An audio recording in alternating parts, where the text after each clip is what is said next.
Good morning. This is Dr. Rajendra Mori, and today I am here to discuss the post harvest management and value addition of fruits and vegetables. So, post harvest management, post post harvest, those activities we do after harvesting.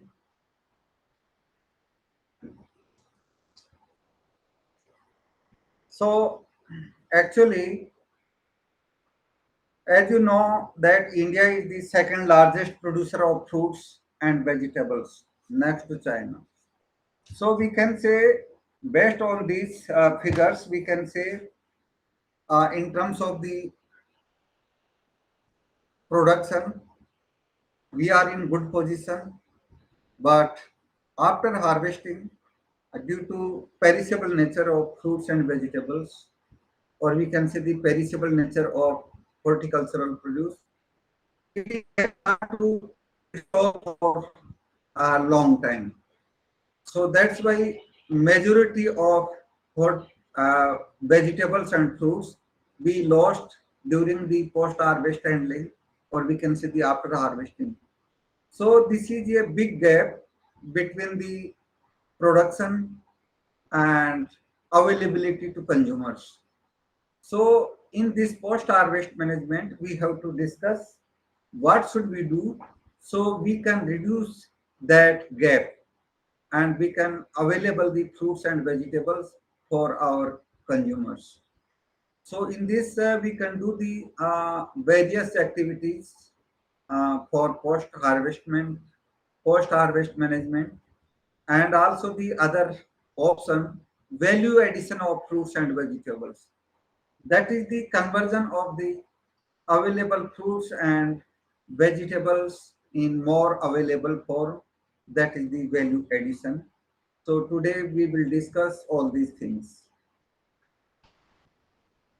So in this course, post harvest management and value addition of fruits and vegetables, today we are going to discuss the topic, introduction and importance of post harvest technology in horticultural crops. So actually the for post harvest management and value addition of fruits and vegetables, this is the syllabus for this complete course. Importance of post harvest technology in horticultural crops, that we will discuss today. And next topic is the maturity indices. Maturity indices and harvesting and post harvest handling of fruits and vegetables. So in maturity indices, based on the signs and symptoms, we can decide this produce is mature or ready for harvesting. So what are the maturity indices? So that will depend on crop to crop. And based on the maturity indices, we will harvest the produce. After that, preparation, packing, packaging, and also we can store for post harvest uh, practices to extend the shelf life of fruits and vegetables. Next topic will be maturity and ripening process. So how we will judge this produce is mature and this is the under ripening process, and what are the major factors that affect the ripening of fruits and vegetables, and pre-harvest factors affecting quality on post-harvest shelf life of fruits and vegetables, then factors responsible for deterioration of harvested fruits and vegetables. So what are the major factors that deteriorate the quality of harvested fruits and vegetables? So maybe in that is the moisture, temperature, and ethylene evolution, microbes like the fungus and bacteria. They can also spoil the horticultural produce. So all these things we will discuss. And chemical used for hastening and delaying of ripening of fruits and vegetables. So what chemicals and what are the principles of these chemicals, how they hasten, or delay the ripening process in fruits and vegetables, etc. So, what chemicals we use, what are the natural things, and what are the chemical things, and what chemicals available in the market, and what are the trade names, all these things we will discuss in this topic. Then methods of storage. So I mean the in case if fruits and vegetables in the peak season, the we can say the glut, that is the too much bumper production. So that time in market prices are very low, and we can say the all produce consumers can't consume and that particular time. So for this, we try to make availability of fruits and vegetables for long period. So for that purpose, we have to store. So what storage facilities we require. So in this, we can store in the pre-cooling, pre-storage treatments.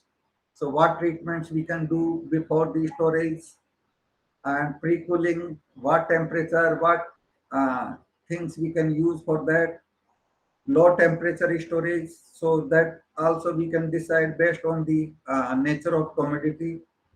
So that temperature is, we can store the 0 degree Celsius or below zero, or in case of the tropical fruits, if we store the near to freezing temperature, that will deteriorate the quality. So what is the nature of fruits and vegetables and what temperature we have to store? So all these things we will discuss. And controlled atmospheric storage and hypobaric storage, irradiation treatments, and also the for the constructing of the storage facilities. So how we can construct the low cost storage structures, etc.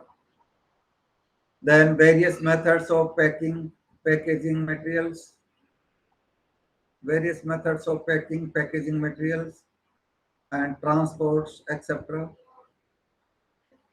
Packing technology of transport, fabrication, silent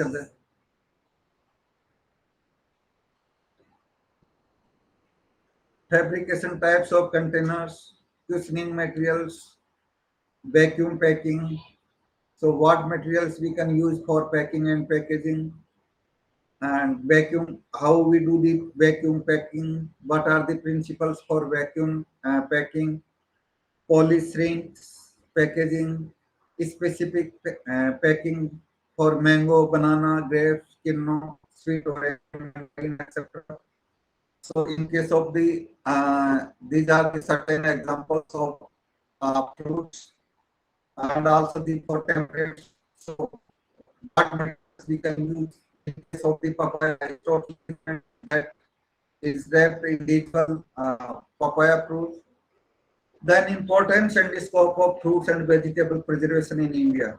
So what is the present status of uh, fruits and vegetable preservation industry in India, and what are the thrust areas, what are the benefits, so what are the economic importance of this fruits and vegetable preservation industry in India. So all these things we will discuss in this course.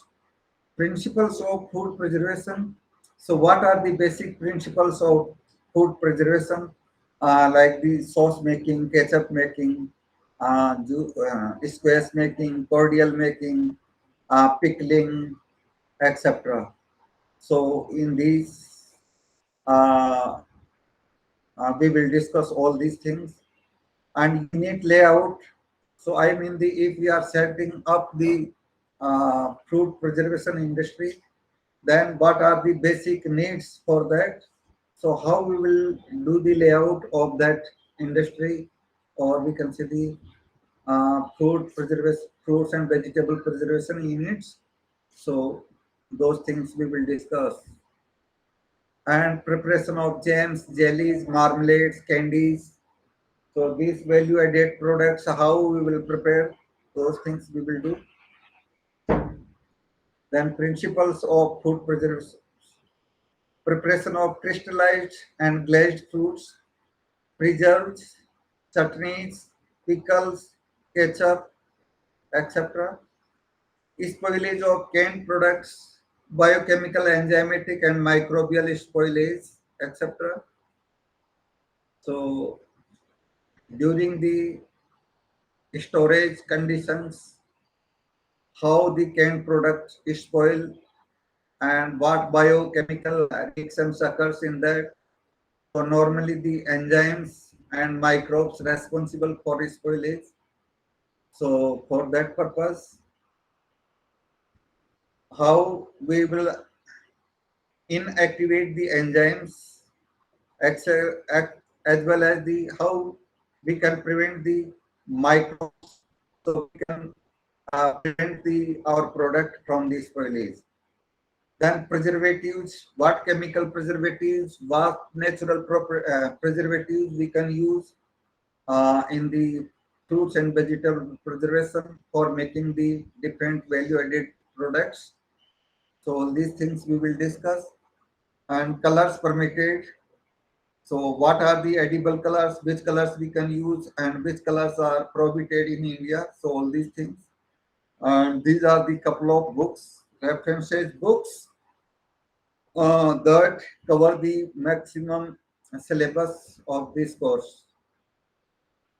So now needs of PHM. What are the needs of post harvest management? So in this, huge loss of fruits and vegetables due to improper post management.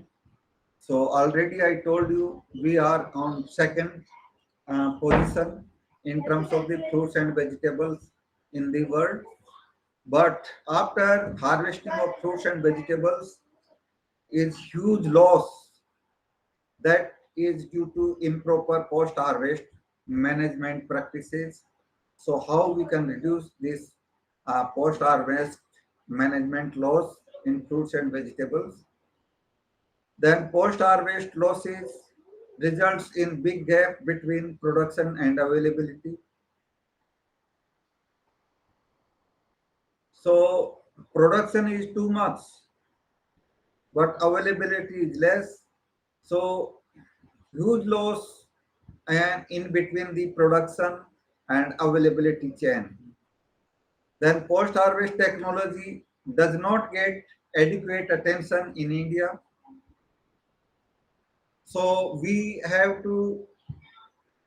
need to pay our attention on the post harvest technologies so we can manage the produced fruits and vegetables so we can make available to our consumers.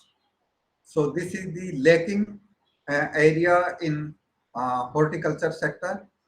So government as well as the middlemen and also farmers should pay attention in this sector. Greater emphasis required in post harvest and processing. Total post harvest losses in fruits and vegetables ranging from 4.58 to 15.88%. So this figure is estimated. And what we can do in this matter, the this is a average 4.58 to 15.88%. But in some fruits and vegetables, this post harvest loss is varies 50 to 60%. So this is a prime requirement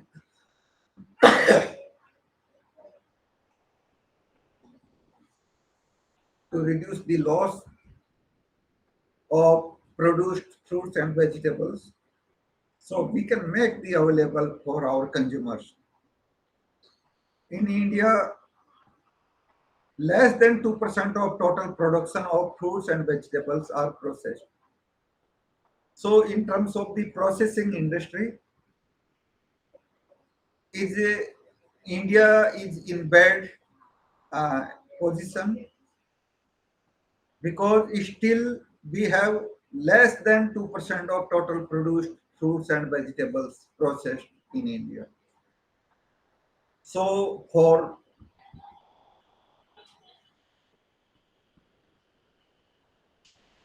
agricultural graduates, postgraduates, they have the self-employment opportunities in this sector. So they can pay their attention and they can set up the uh, fruits and vegetable processing industries, and they can start their own, or we can say the self business in this sector. Importance: India is the second largest producer of both fruits and vegetables in the world. So you know, China is on number one in terms of the production of fruits and vegetables, and next to China, we are on number two. Then, being rich source of carbohydrates, minerals, vitamins, dietary fibers, these constitute an important part of our daily diets. So this one is the nutritional importance.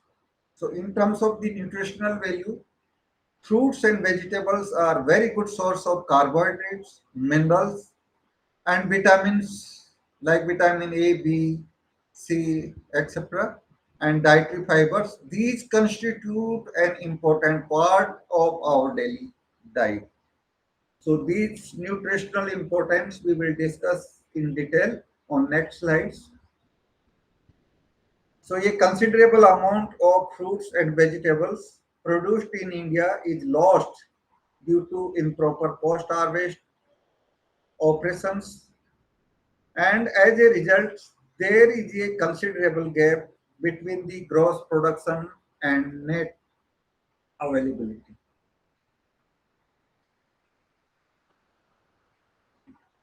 Then post-harvest losses in fruits and vegetables are very high. That is, on an average is 4.58 to 15.88%. And this is not, we can say, the in some vegetables or fruits that is up to 50-60%.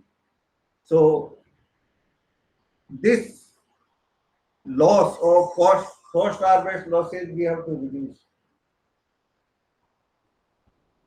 and about 10 to 15% fresh fruits and vegetables shrivel and decay, lowering their market value and consumer acceptability. So कितना है?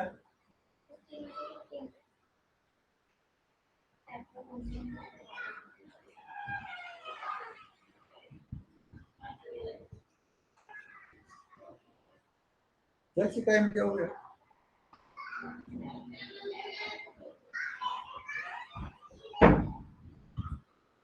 Time क्या हो गया?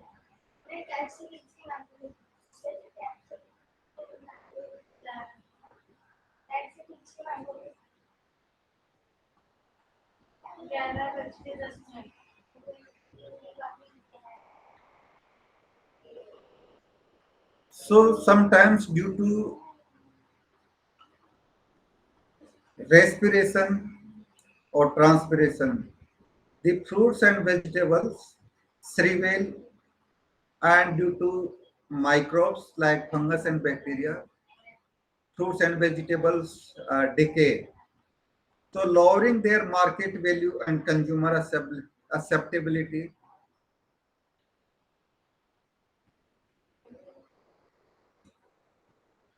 Minimizing these losses can increase their supply without bringing additional land under cultivation.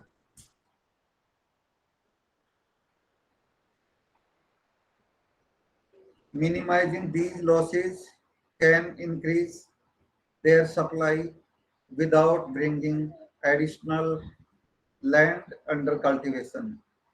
So, as you know, we are second largest producer of fruits and vegetables.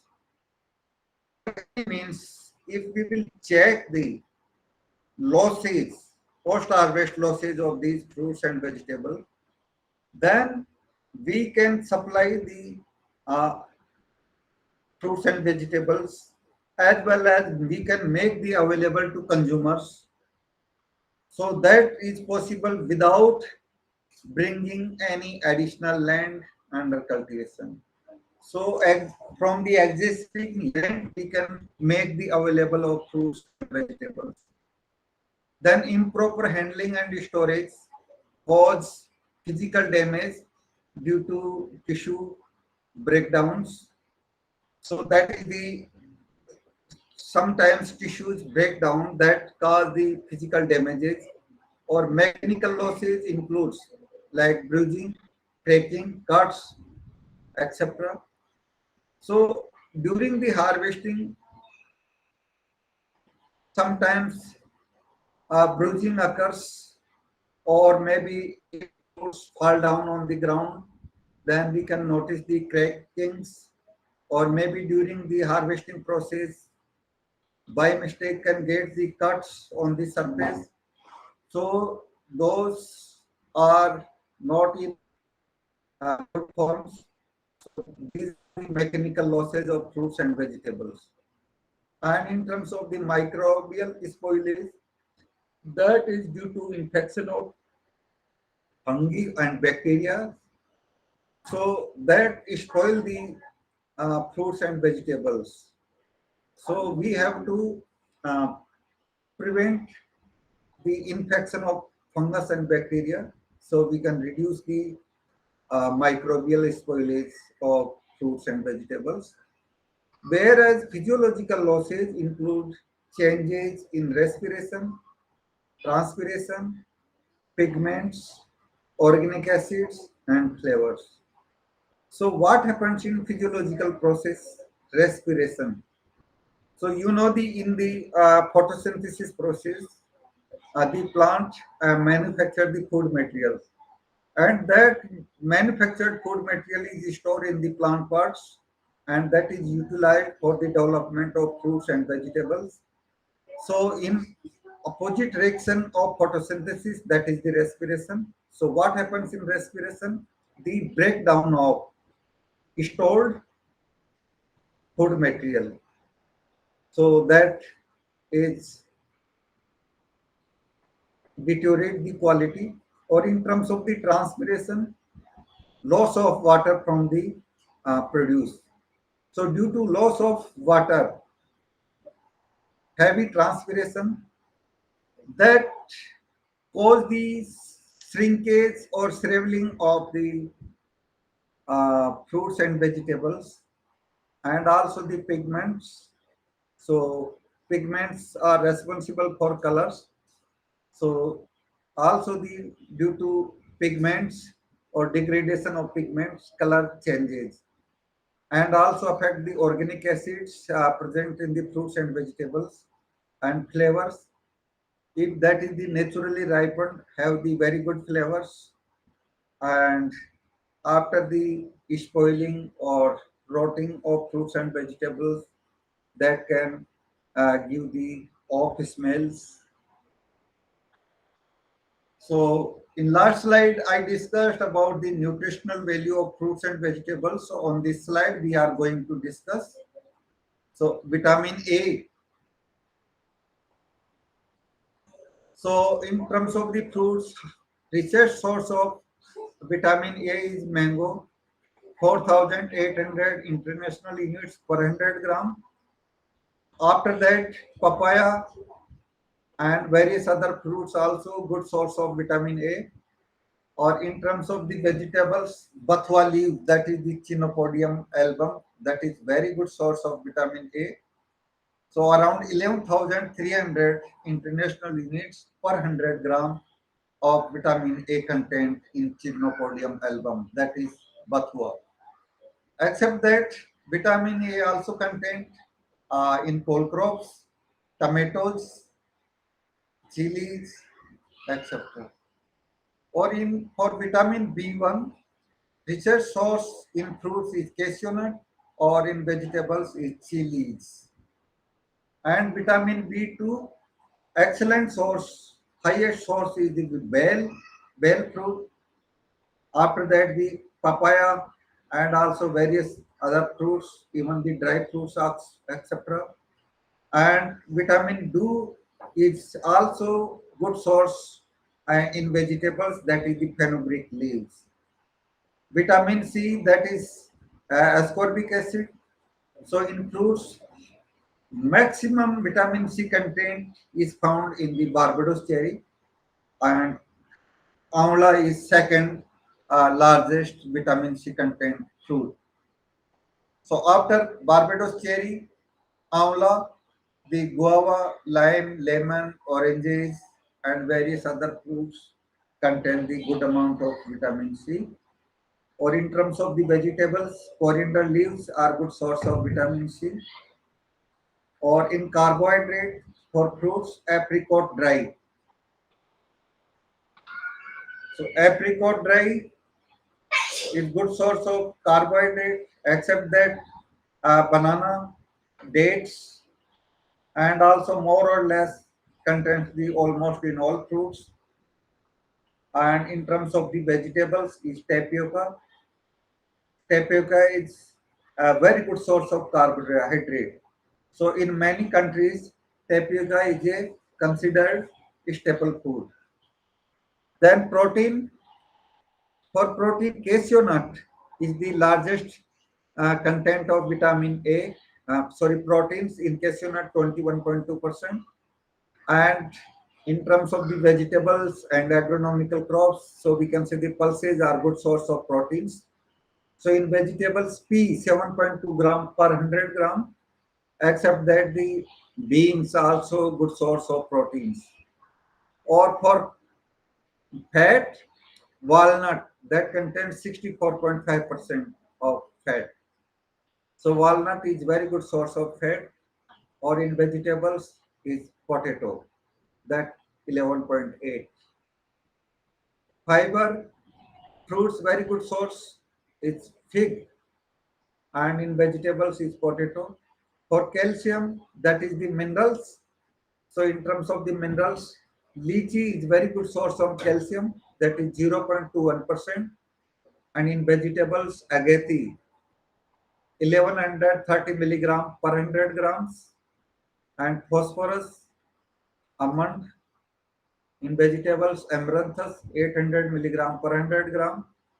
Iron, dicronda 39.1%. And in case of the vegetables, is amaranthus 22.9%. And other than amaranthus, that is choulai. So this is leafy vegetables. So other than these, karanda, brinjal, that is eggplant, and bottle gourd is good source of iron. Or in terms of the calorific value, so maximum energy giving. So fruits is walnut 687 calorie per 100 gram, or in tapioca 338 calorie per 100 gram.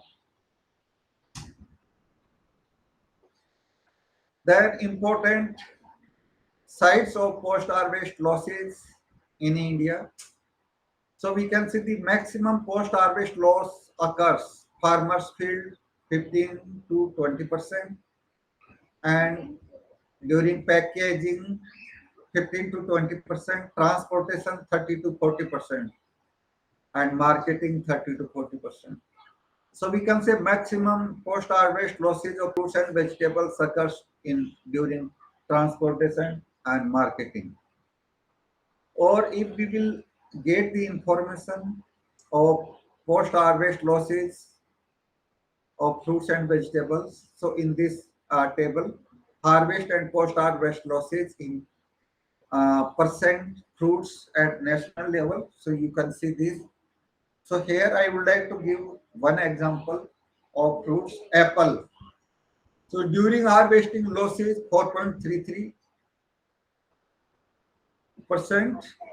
and during collection 0.29%, and sorting and grading is 3.94%, packaging 0.11%, during transportation 0.42%.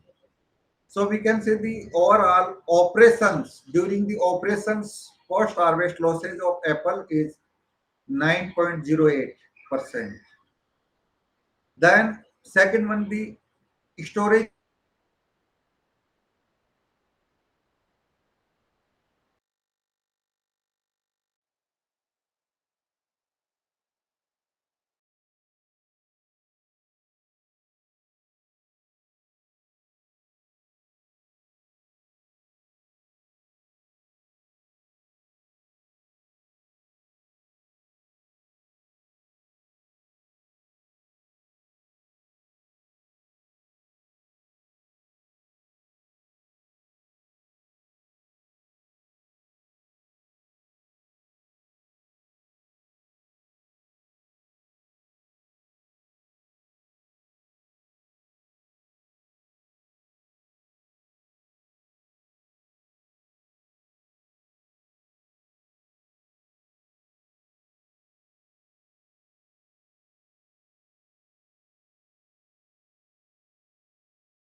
during the harvest is 9.08%. Hello everyone. Today I am going to discuss about top working and double working. So first we will discuss about top working. But before we discuss the top working, we must know about budding and grafting. So what is budding and grafting? So in this one, first thing, you should understand in vegetative propagation or asexual propagation, we multiply plants vegetatively. So in that, I like cutting, layering, or specialized vegetative structures, only single plant involved. But in same vegetative propagation or asexual propagation, budding and grafting, both type vegetative propagation are totally different. What happens in this? In budding and grafting, genetically two dissimilar plants are involved. So in budding and grafting, we join genetically two dissimilar plants as a one. That is budding and grafting. So in budding, we use a bud, healthy bud, as a sign. Or in grafting, we use twig that contains several buds as a sign. So we can say in budding or grafting,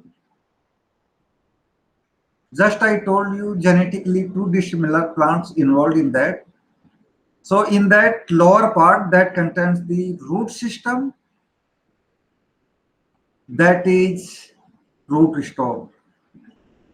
So that root stock we select based on the agroclimatic conditions, soil types, as well as the some specific problems.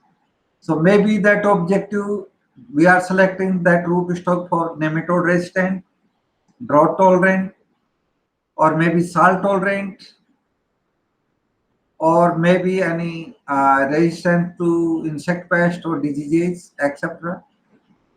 or maybe do in that particular soil or agroclimatic conditions that plant species can grow well.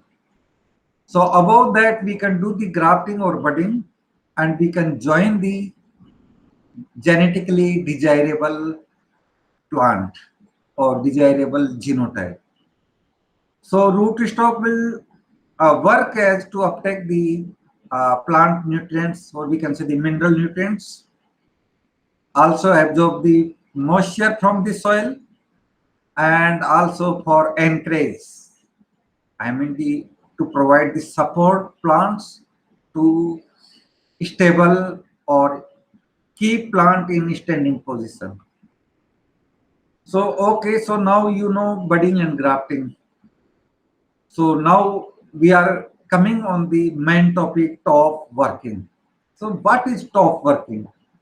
So name indicates top plus work. So I mean the if we are working on the top of that plant. So for example, you have any fruit plant, or maybe you have any we can say the perennial ornamental plant. So in perennial ornamental plant, just you can take an example of roses. So for example, in roses, your root stock is we can say the Rosa indica variety odorata. And above that, we budded the desirable genotype that bears the creamy white color flowers. Okay. Or maybe that is the Floribunda group. So and now you want to change that creamy white color, you want to change red roses. And also instead of the Floribunda, if you want to change hybrid tea roses. So what we can do the heavy pruning of that already existed old rose plants.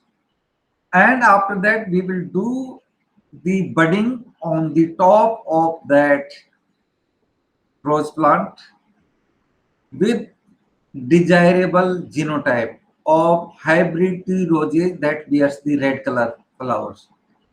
So like this, we are doing the practice that will known as the top working. So that you can do by grafting or you can do by budding. So and similarly in case of the fruit plants are perennial in nature. So once you plant it, that plant will bear fruiting many years. So if, for example, that variety was very popular 10 years ago, but now that particular variety is not in uh, good demand in market. So now we can see the new varieties. So in this case, we can do the heavy pruning of old plant, and we can change the variety with budding and grafting. So that budding and grafting practices we are doing on the old mature trees or mature plant. So for that we are using the twig for grafting or bud for budding. That is the desirable genotype, also known as the signs. So that our prime objective to use this top working practices to change the cultivars on all fruit trees. So this is known as top working. Now double working. So in this one also name indicates double working. So I mean the if you are doing the any practices two times, that is the double working. So here just you try to understand in the bottom that contains the root system, that is the root stock. And topmost part that bears the attractive fruits or maybe flowers. We don't know what is your objective is that. So if we are doing the budding or grafting on that particular root stock, so that sign is not growing well on that due to incompatibility. So I mean the sign genotype and root stock genotype both does not have good relationship. So both are does not have good compatibility. So what we can do for that? We have to use the third genotype in between sign and rootstock, and that is known as interstalk, intermediate stalk. Okay, so that's why we are doing the two time these practices. So I mean the first time we will do budding or grafting on rootstock. After that, if that union is successful and growing well, and that grafted part is at least when we can say the around 1 week, 1 year old, past season growth. So stem thickness is 1 to 1.5 centimeter diameter or thickness. Then we will do the budding and grafting on that interstock. So I mean the budding or grafting we are doing two times on the same plant. So that's why we will say this one is the double working. Then multi grafting. So what is multi grafting? Grafting union of genetically two dissimilar plants. So I think we are joining the genetically two dissimilar plants. But here we can say, for example, in mango. So we are using the root stock that may be wild species or local species that can grow well in that particular agroclimatic conditions or soil conditions. And you know the in mango many varieties like Amrapali, Daseri, Chosa, Bombay Green, Totapri, Langda, or many others. So I mean the if you are doing the grafting, so instead of the only one variety, if you are doing the grafting of multiple varieties on the same rootstock, that is known as the multi grafting. So in general, in case of the fruit plants, we never recommend to do the multi grafting in fruit plants. But in case of the ornamental plants, yes, we can do. Reason, because in fruit plants that will affect the production, productivity and quality. But in ornamental plants, our basic objective is just only for aesthetic. So in that, not a major problem. So this type practices, if we are doing, that is known as the multi grafting. Then multi budding. So you know the in budding, joining joining of genetically two dissimilar plant. So what we do in this, in budding we will use only single bud as a sign. So that may be in shield shape, page shape, or maybe in ring shape. So it will depend. Okay. But I mean in budding, sign part contains only single bud, but no wood, except chip budding.